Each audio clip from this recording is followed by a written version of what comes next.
그 옛날 무덥고 오지인 정글 한복판에서 탄생한 신비의 문명 마야입니다.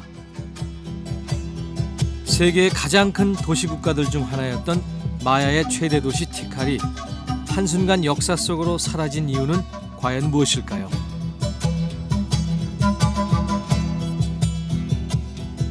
버려진 비운의 문명 마야를 찾아 정글로 들어갑니다.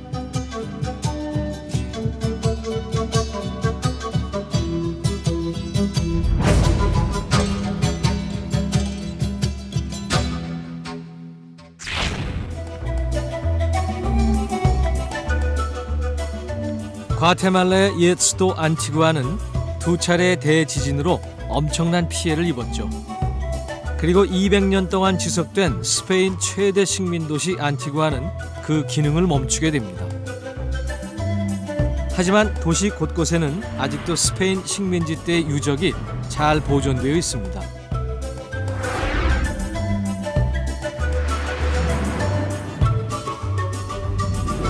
중앙아메리카 북서단에 위치한 과테말라는 멕시코와 온두라스 그리고 벨리즈와 국경을 마주하고 있습니다.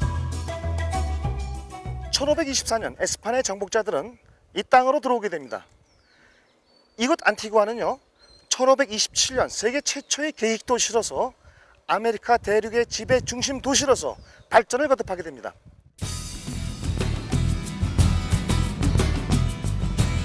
스페인 식민지 시대에 돌로 만들어진 도로는 300년이 지난 지금까지도 도로로서의 역할을 충분히 해내고 있습니다.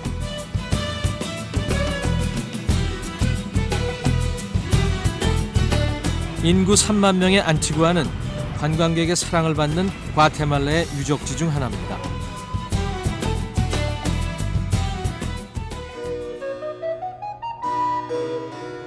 잦은 지진으로 고통받았던 안티구아 대지진의 흔적은 아직도 도시 곳곳에 남아 있습니다.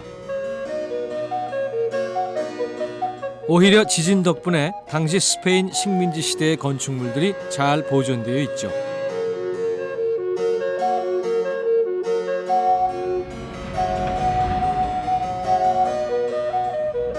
그 당시의 역사가 그대로 남아있는 스페인 총독 궁전도 역시 지진으로 무너진 2층을 복원해서 일부를 경찰서로 사용하고 있습니다.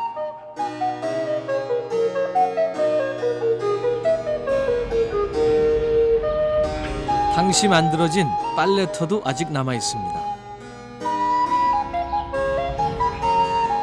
물이 부족했던 지역적 특징 때문에 만들어진 빨래터는 아직도 이 도시 근교에 사는 원주민들이 사용하는데 부족함이 없습니다.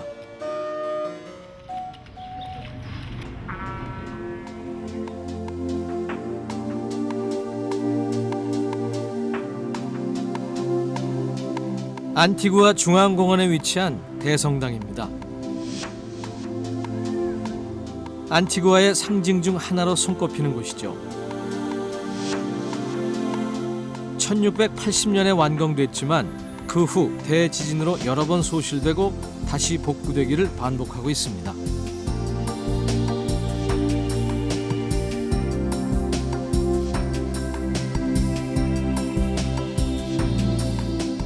현재의 모습은 무너진 성당을 17세기에 복원한 것입니다.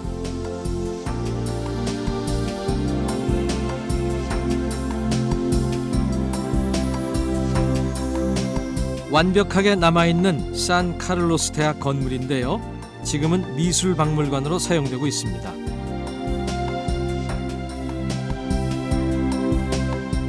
당시에 지어진 콜로니아식 건물의 진수를 이 건물을 통해 볼 수 있습니다. 이곳은 중남미 지역에서 세 번째로 개설된 고등교육기관이었습니다. 당시 교육과정을 담은 벽화에서는 안티구아의 남다른 교육열이 느껴집니다. 하지만 지진으로 인해 수도가 이전되면서 산카를로스 대학교는 과테말라 시티로 옮겨지게 됩니다. 그래서 이제는 옛 역사를 후손들에게 알리는 역할을 하고 있는 것이죠. 지진으로 인해 성당이 무너지면서 불에 탄 나무 성상이 당시의 참상을 전해줍니다.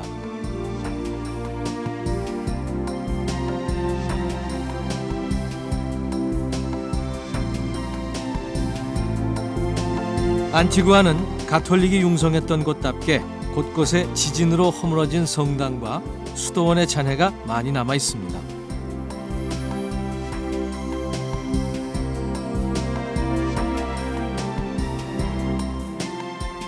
1705년에 세워진 산타클라라 수도원도 그중 하나입니다. 많은 부분이 지진으로 파손되고 거의 폐허로 남았지만 건물 외벽의 조각들과 안뜰은 아직도 그 시대의 기품을 간직하고 있습니다. 이 안티구아에는요, 많은 지진이 엄습을 합니다. 그 중에서도 이 도시에 결정타를 입힌 것은 1773년의 대지진이었습니다. 이 산타클라라 수녀원의 건물 잔해들이 이 정원에 나뒹굴고 있고요. 피해를 입지 않은 분수만이 그 아름다운 자태를 아직껏 뽐내고 있습니다. 물이 귀했던 지역적 특징을 감안해 보면 수도원의 분수는 당시 가톨릭의 풍요로움을 느낄 수 있는 유산이죠.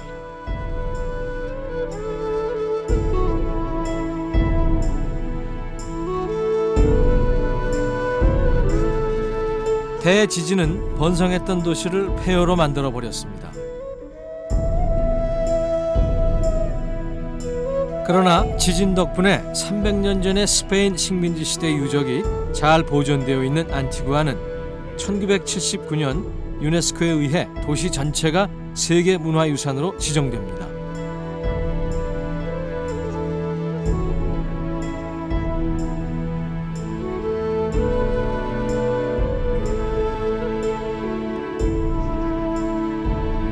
성당 지하에는 사람들의 무덤도 있었는데요.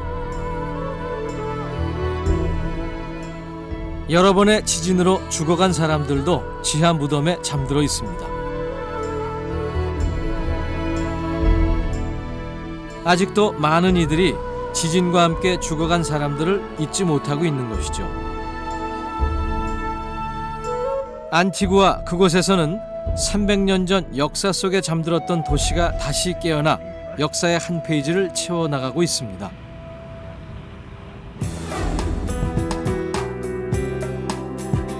스페인 사람들이 이 땅에 들어오기 훨씬 전에 과테말라 정글에는 고도로 발달한 도시국가가 존재했습니다.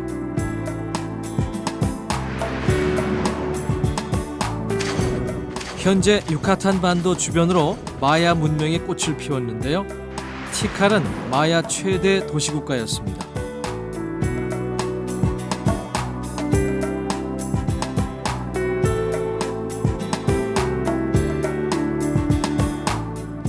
(1696년) 스페인 선교사 아벤다뇨는 원주민에 쫓겨서 도망치다가 밀림 속에서 나무 사이로 드러난 폐허 유적을 발견합니다.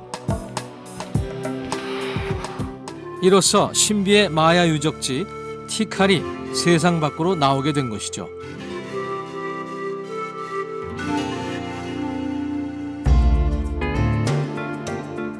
밀림 속에 이처럼 어마어마한 도시가 존재했다니 정말 믿어지지 않습니다.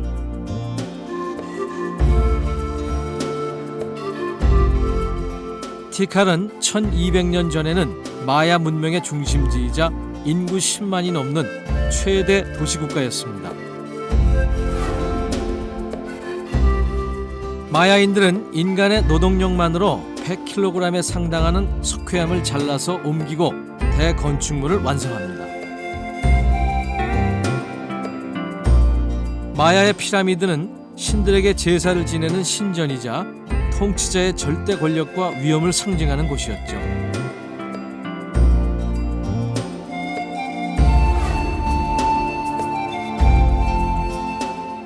왕의 세력을 과시하기 위해 평민과 노예들은 피라미드를 짓는 노동을 감수해야 했을 겁니다. 결국 그들의 노동력은 티칼을 밀림 최대의 건축 박물관으로 만들어 놓았는데요. 중요 건축물들은 300년에서 900년 사이에 집중적으로 지어졌습니다. 마야인들은 피라미드를 세우고 회반죽으로 외관을 덮었습니다. 그리고 붉은 염료를 칠해 피라미드를 붉게 만들었죠.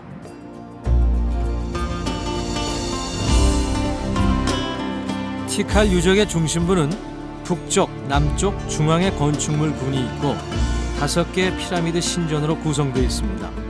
정글 한복판에 놀랍게도 대도시가 만들어진 것이죠.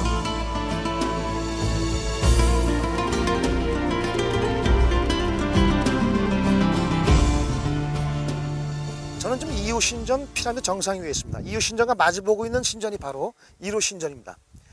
1호 신전은요, 피라미드 상층부에서 제기호 조각이 발견됨으로써 제기호의 피라미드라고도 불려지고 있는데요. 1958년도에 1호 신전 피라미드 내부에서 또 다른 피라미드가 발견됩니다.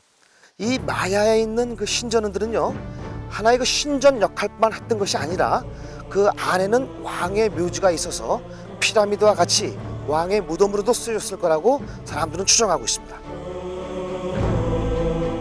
마야의 피라미드는 신전 역할만 했을 거라는 그동안의 추측을 뒤엎는 새로운 발견이었고, 이집트 피라미드와 마찬가지로 왕의 무덤으로도 사용되었다는 증거가 발견된 것입니다.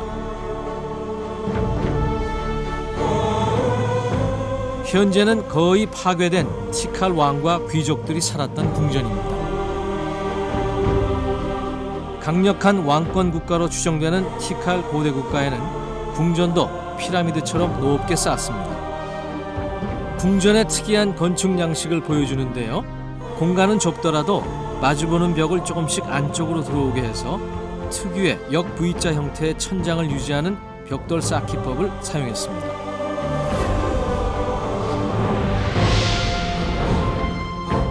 이런 방법의 건축물은 그들 나름대로 멋도 있었지만 건물을 견고하게 만드는 과학적인 방법이었습니다.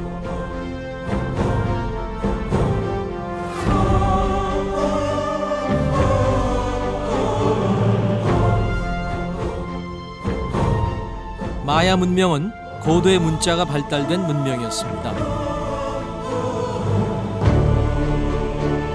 그들은 왕의 업적과 일대기를 조각과 비석에 남겼습니다.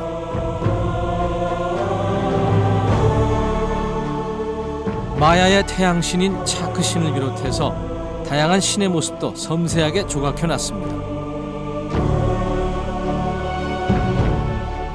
마야 조각을 통해 확인한 그들의 왕은 매우 강력하게 표현되어 있는데요.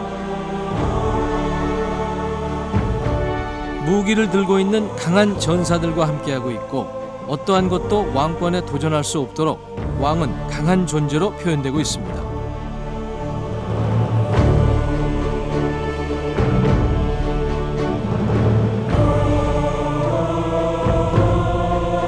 피라미드와 같이 많은 노동력을 필요로 하는 건축물은 강한 왕의 전유물이었습니다. 신비한 피라미드와 건축물이 있는 티칼은 1979년 유네스코에 의해 세계문화유산으로 지정되었습니다. 덥고 물이 부족한 밀림 한가운데 이처럼 엄청난 도시국가가 세워졌고, 어느 날 갑자기 이곳에 살던 마야인들은 이곳을 버리고 떠나갑니다. 전염병이 돌았다, 대가뭄이 있었다, 대반란이 있었다, 이렇게 여러 가설이 있지만 왜 그들이 그곳을 버렸는지 아직도 풀리지 않는 수수께끼죠. 결국 강력한 왕권에 의해 노동력을 착취당한 평민들이 이 도시를 떠났기 때문에 마야가 멸망했다는 가설도 어느 정도 설득력이 있습니다. 바로 피라미드입니다. 발굴 전의 피라미드인데요. 티칼에는 이런 식으로 피라미드가 있었지만 발굴을 통해서 우리 앞에 1호나 2호 신전처럼 저렇게 보여지는 것입니다. 이 동산 자체가 바로 피라미드입니다.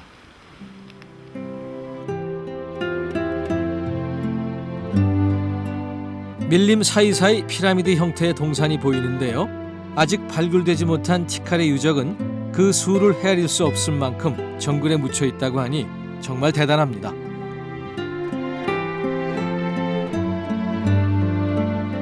찬란했던 마야의 피라미드는 이제 울창한 밀림 속에서 그 명맥을 유지하며 마야 문명의 증거로 남아 있습니다.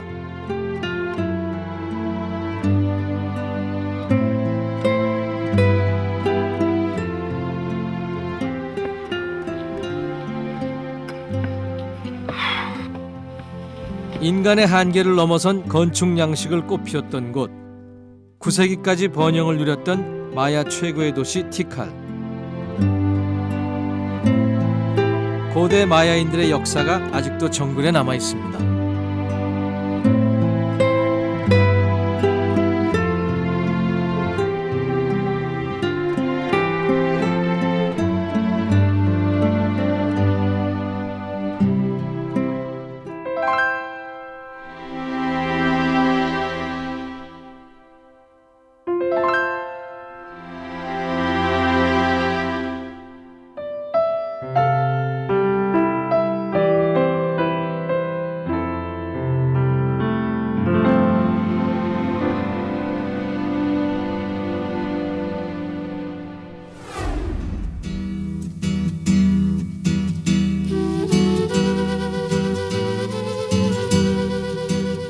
티칼에서 남서쪽으로 100여 킬로미터 떨어진 열대우림 정글 속에 또 다른 마야 도시가 숨어 있습니다. 온두라스 서쪽 산악지대의 라틴 아메리카의 파리로 불리는 마야의 고대 도시 코판입니다.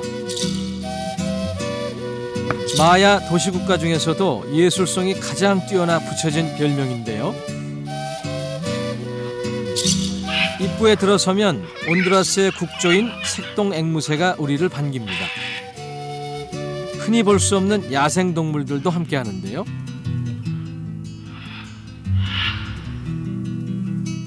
커다란 나무들이 자라면서 그 뿌리와 나무 무게에 의해 유적지는 더욱 파괴돼가고 있는 모습이 섬뜩합니다.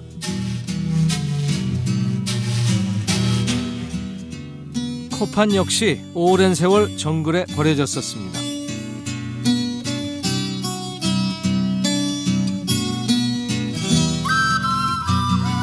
발굴을 통해 마야 문화의 고전기인 300년에서 900년 사이에 가장 번성했던 것으로 밝혀졌습니다.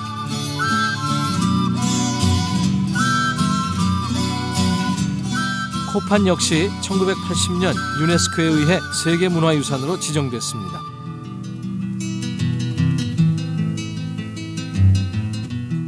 이곳은 왕이 명상을 했다는 명상의 신전입니다. 마야 문명의 조각품을 볼 수 있는 귀중한 유적입니다. 코판은 다양하고 아름다운 조각이 많은 곳으로 유명합니다.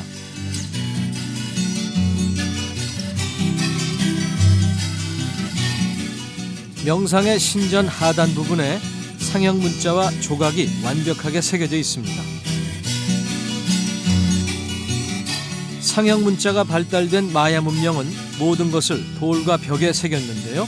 문자가 해독되면서 마야 문명의 신비가 벗겨지게 됩니다.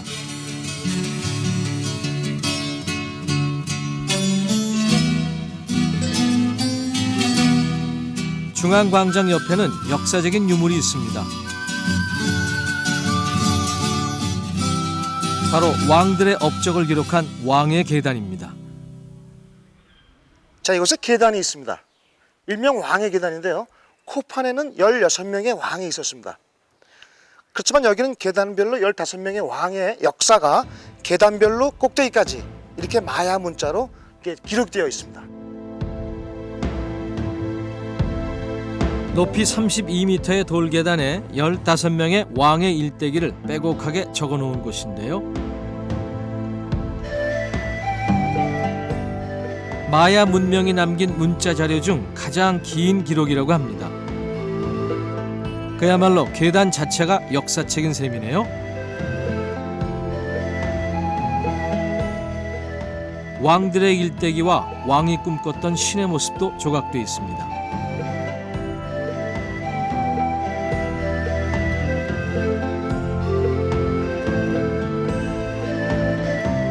광장에는 이렇게 많은 조각들이 있는데요.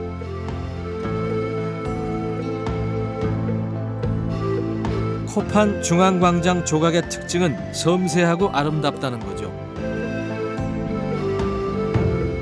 신이 되고 싶은 왕의 권위를 표현한 것이라고 합니다.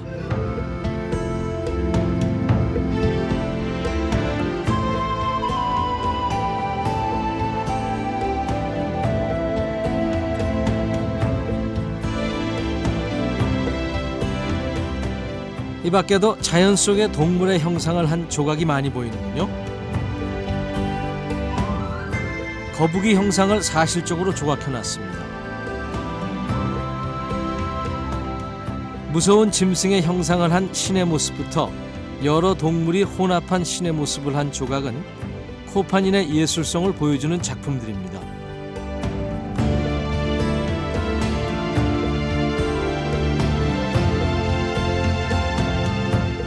사각형의 제단석입니다. 옆에는 8세기경 코판을 지배했던 야스팍 왕의 일대기를 조각해 놨습니다.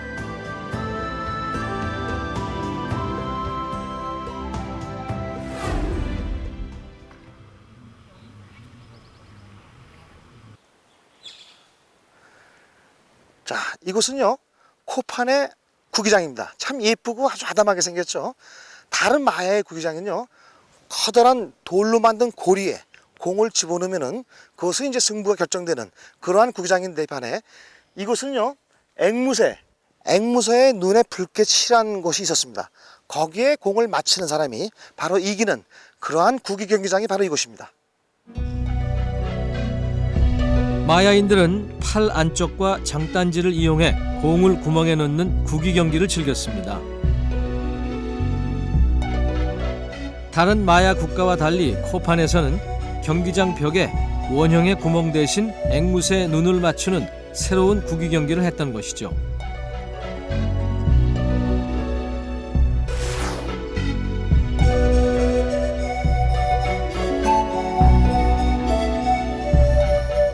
마야인들에게 구기 경기는 단순한 놀이가 아니었습니다.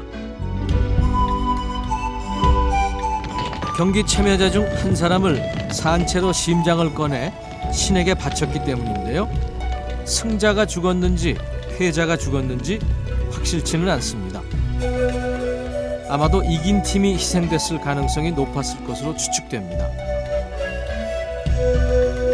사후 세계를 믿는 마야인들에게 신에게 목숨을 바치는 것은 큰 영광이었기 때문이었다는데 상식적으로 이해가 되지는 않습니다.